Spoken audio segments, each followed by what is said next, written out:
Hello guys, I am A K Gautam and welcome to my YouTube channel. तो दोस्तों, आज की वीडियो का हमारा टॉपिक है law as a career. Law as a career option कैसा रहेगा। एलएलबी आप करें तो क्या करियर ऑप्शन आपके पास क्या क्या होंगे, क्या एलएलबी करके आप सक्सेसफुल होंगे। तो आज की वीडियो में मैं आपके साथ यही सारी चीज़ें डिस्कस करने वाला हूँ और आपको एक्सप्लेन करने वाला हूँ कि एलएलबी के बाद हमारे पास क्या क्या करियर ऑप्शन हो सकते हैं। कि देखिए, सबसे बड़ी अच्छी बात है कि आप एलएलबी कर रहे हैं तो आपके पास करियर ऑप्शन बहुत सारे होने वाले हैं, क्योंकि एलएलबी करने के बाद आपके पास सिर्फ एक या दो ऑप्शन नहीं रहते करियर के, बल्कि बहुत सारे ऑप्शन रहते हैं। लो करियर के मामले में थोड़ा वाइड है, और आप इसमें अगर अपना करियर बनाते हैं तो आपको बहुत सारे बेनिफिट होने वाले हैं। मतलब आप इजीली करियर बना सकते हैं, इजीली भी नहीं, मेहनत तो करनी पड़ेगी, लेकिन आपको करियर ऑप्शन बहुत सारे मिलते हैं। तो चलिए वीडियो को शुरू करते हैं और मैं एक एक करके आपको बताता हूँ। तो एलएलबी करने के लिए आपको या तो 3 साल की करनी पड़ेगी या 5 साल की करनी पड़ेगी। वो कैसे कि अगर आप 12वीं के बाद एलएलबी करते हैं तो आपको 5 साल की लो करनी पड़ेगी। आप बीए एलएलबी या बीबीए एलएलबी जैसे कोर्स कर सकते हैं। वहीं आप ग्रेजुएशन कर रहे हैं, ग्रेजुएशन कर चुके हैं, अब लो में जाने की सोच रहे हैं तो आपको 3 साल की एलएलबी करनी पड़ेगी। तो इसमें सबसे अच्छी बात क्या है कि जैसे आप बहुत सारे कोर्स सिलेक्ट करते हैं कि आप 12th के बाद एमकॉम करें या बीएससी करें, तो इसमें एक स्ट्रीम होती है कि मतलब कि अगर आपने कॉमर्स कर रखी है तो आप एमकॉम करेंगे, बीकॉम करेंगे। वहीं अगर आपने साइंस ले रखी है तो आप बीएससी करेंगे, इस तरह से। लेकिन नहीं, एलएलबी करने के लिए आपको किसी स्ट्रीम में भी हो, आपने बस 12th करी हो तो आप एलएलबी में एडमिशन ले सकते हैं। वहीं आप ग्रेजुएशन में किसी भी कोर्स से आपने ग्रेजुएशन करी है तो भी आप 3 ईयर एलएलबी में एडमिशन ले सकते हैं। अब 5 ईयर एलएलबी वालों को मैं सजेस्ट करूँगा कि वो क्लैट का एग्ज़ाम दें और टॉप एनएलयूज़ में एडमिशन लें, ताकि जिससे उनकी स्टडी है वो अच्छी है, उन्हें वहाँ से पैकेज भी अच्छे मिलते हैं एनएलयूज़ से। तो एनएलयूज़ में जाके एक अच्छी स्टडी करें, जो कि बेस्ट कॉलेज प्रोवाइड कराता है एनएलयूज़। और वहीं अगर आप 3 ईयर एलएलबी कर रहे हैं तो आप DU LLB या BHU LLB जैसी अच्छी यूनिवर्सिटी से एलएलबी कर सकते हैं। तो ये तो हुआ कि आप एलएलबी में एडमिशन कैसे ले सकते हैं। अब मैं आपको बता दूं कि एलएलबी जो है ना, आने वाले टाइम में एक क्रांति होगा एक तरीके से। मतलब कि आने वाले टाइम में एलएलबी का स्कोप बहुत ज़्यादा बढ़ने वाला है। उसका रीज़न क्या है कि मैं आपको एग्जांपल देता हूँ। जैसे जैसे सोसाइटी ग्रो करेगी, जहाँ जहाँ सोसाइटी ग्रो करेगी, जो जो स्टेट ग्रो करता रहेगा और डेवलप होता रहेगा, वहाँ लोगों का स्कोप बढ़ने ही वाला है डेफिनेटली। एग्जांपल मैं आपको बताता हूँ कि आप देखिए, किसी रूरल एरिया में जाइए, आप गाँव में जाइए, तो वहाँ आप देखेंगे कि लोग कोर्ट बहुत लास्ट ऑप्शन पे जाते हैं। मतलब जब लास्ट ऑप्शन होता है तो ही कोर्ट जाते हैं कि, और वहाँ पे आप मैटर भी देखेंगे तो आपको इस तरह के विवाद मिलेंगे, लड़ाई झगड़े के, इस तरह के मैटर पे ही कोर्ट जाते हैं।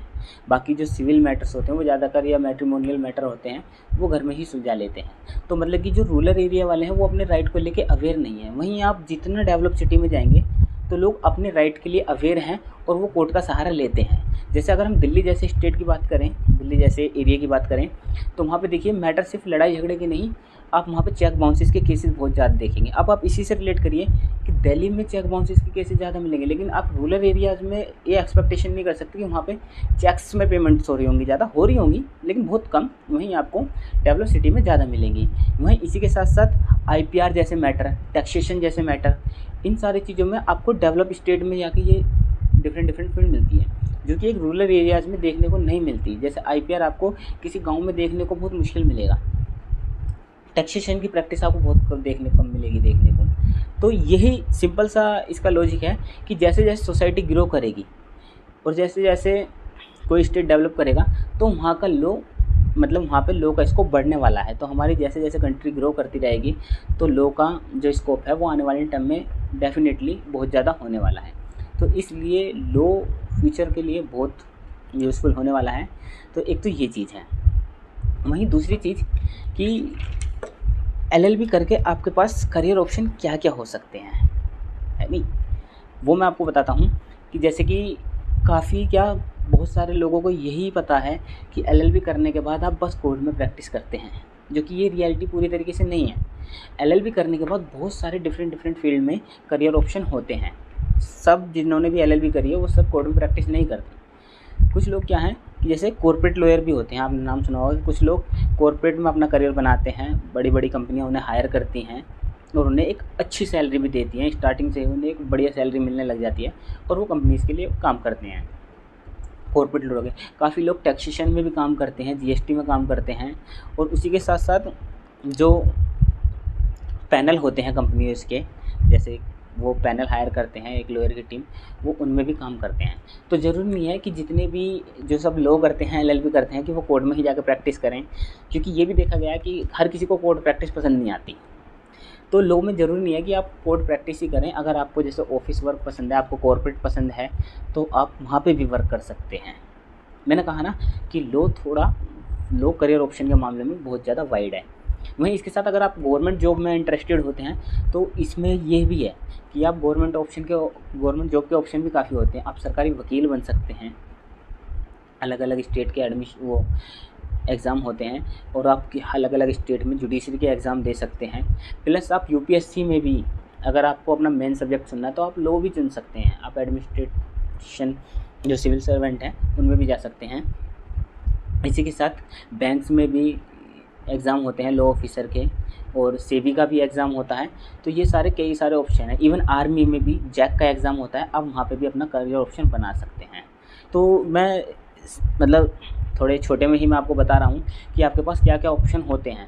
आपके पास प्राइवेट भी अच्छे ऑप्शन होते हैं, कॉर्पोरेट वगैरह में जाने के लिए, लॉ फर्म ज्वाइन करने के लिए आप अच्छे से जॉब ले सकते हैं। बड़ी बड़ी लॉ फर्म में भी आपको जॉब मिल सकती है, एनजीओज़ में भी आप वर्क कर सकते हैं। वहीं आपके पास साथ साथ सरकारी ऑप्शन भी अच्छे होते हैं अगर आपको गवर्नमेंट जॉब के वो हैं, और उसमें आपको रिस्पेक्ट भी, हाईली रिस्पेक्ट मिलती है। आप जज बन सकते हैं या सरकारी वकील बन सकते हैं। उसी के साथ साथ आप मतलब बहुत सारे ऑप्शन हैं।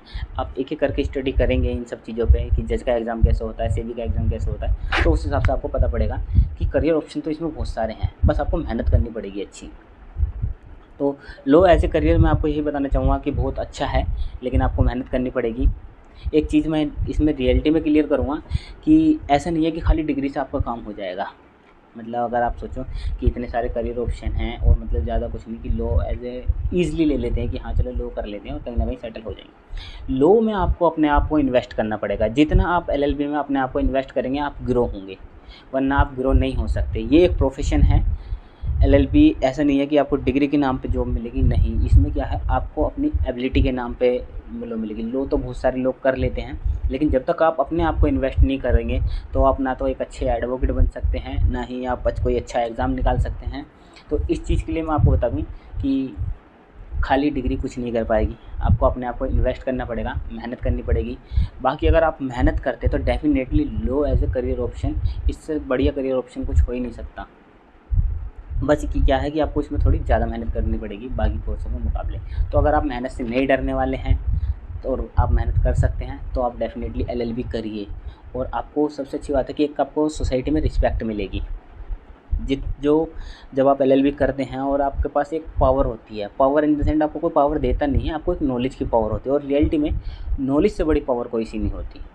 आप ना डीएम से डरेंगे, ना सीएम से डरेंगे, किसी से आपको डर नहीं लगेगा, क्योंकि आपको अपने राइट्स पता हैं और आपको अपने राइट्स के पूरी तरीके अवेयर हैं, और आप इवन सोसाइटी को सर्व करते हैं।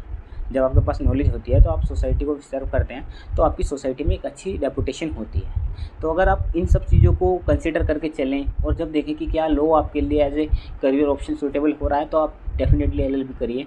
करियर ऑप्शन इसमें बहुत सारे हैं, वाइड है करियर ऑप्शन। तो अगर आप एलएलबी करने की सोच रहे हैं तो इन सारी चीज़ों को क्लियर करके, प्रॉपर रिसर्च करके, इवन मैं कह रहा हूँ एक एक एग्ज़ाम पर रिसर्च करके, जो मैंने बताए हैं कि क्या क्या ऑप्शंस हैं, उन पर करके आप अपना करियर ऑप्शन शुरू कर सकते हैं। क्योंकि ये तो रियलिटी है कि इसमें करियर ऑप्शन बहुत सारे हैं। और बस लास्ट एडवाइस यही है कि ईज़िली ना लें, और मतलब कि आपको हार्डवर्क करना पड़ेगा हर फील्ड में। हार्डवर्क तो हर फील्ड में है, तो लॉ को भी अगर आप करें तो पैशन के साथ करें। बाकी आपकी फ्यूचर ब्राइट होने वाला है अगर आप लॉ को मेहनत से करते हैं। एंड ये वीडियो आपके लिए यूज़फुल हुआ हो, एंड मैं होप करूँगा। Thank you guys for watching this video.